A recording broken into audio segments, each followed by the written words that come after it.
こんにちは、みけです。私はこの前の撮影でリーグレーマンのアレンと鬼滅の刃のかまど炭治郎のコスプレをしていました。私ミケはまず布屋さんをご紹介させていただき、その後にその布から衣装にできる工程をご紹介できたらなと思っています。今日ご紹介するのはこちらのトマトという日暮里にある布屋さんになります。こちらの布屋さんっていうのはレイヤーさんのすごい御用達のお店になっていて、何より安くて生地の種類が豊富です。では早速中に入っていきたいと思います。行ってみましょう。見てください、メーター100円すごくないですか。1メートル100円ですよ。すごい気になっちゃったんですけど、目の前に炭治郎の羽織が飾ってあるコスプレの撮影でしてた鬼滅の刃のかまど炭治郎の羽織ですね。しかも見てこれ、布も全部売ってるこれ炭治郎でしょ。善逸に煉獄さん、そして禰豆子、全部布がここで手に入りますね。今日は漢服というものを作ってお披露目できたらなと思っていて、それに合う布はどれにしようかなと思って見て回っているんですけど、こんだけ布があるとやっぱ迷っちゃいますね。最初に見たこれ結構気になってたんだよな。すごい竜がプリントされている生地で、こうでもこっちの方が締まるかな。竜メインにしてこの黄色を縁に使う。気づきまった。すごい想像したよりもかっこいい生地が買えましたので、この生地を使って漢服を制作したいなと思います。私もどんな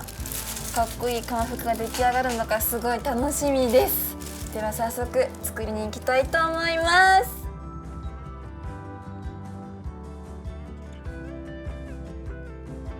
日暮里にあるアニカムさんにお邪魔しております。アニカムさんがどういう場所かと言いますと、ミシンだったり作業するスペースを貸していただける場所になっております。さっき買いに行ったこのトマトさんからもう徒歩5分もかからないぐらいの距離の場所にあるので、海外から来た方もすぐミシンを使いたいなっていう方にすごい便利な場所になっております。では早速作っていきたいなと思っているんですけど、さすがに一人ではちょっと作れるか心配なので、今日は強力な助っ人をご用意しております。アニカムのお姉さんを召喚しましたよ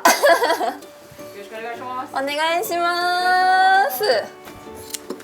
ざっくり切りますね。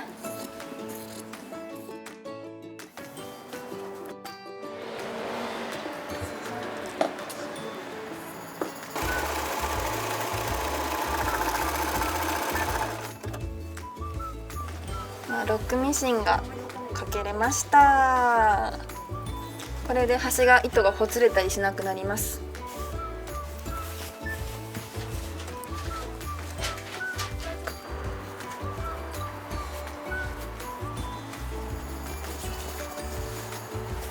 できました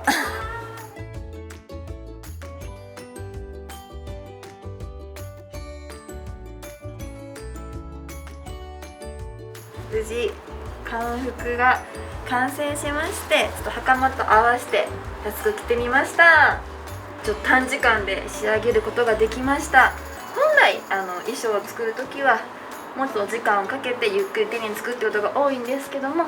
頑張ればこんだけ短時間でも完成させることができるんだよっていうことがすごく身に染みて分かりました。今回私はトマトさんで布を買ってアニカムさんで衣装作りをご紹介させていただいたんですけども、次回は秋山さんがこういった衣装などにつけるこのパーツだったりをご紹介してくれるみたいです。では次回も楽しみにしていてくださいね。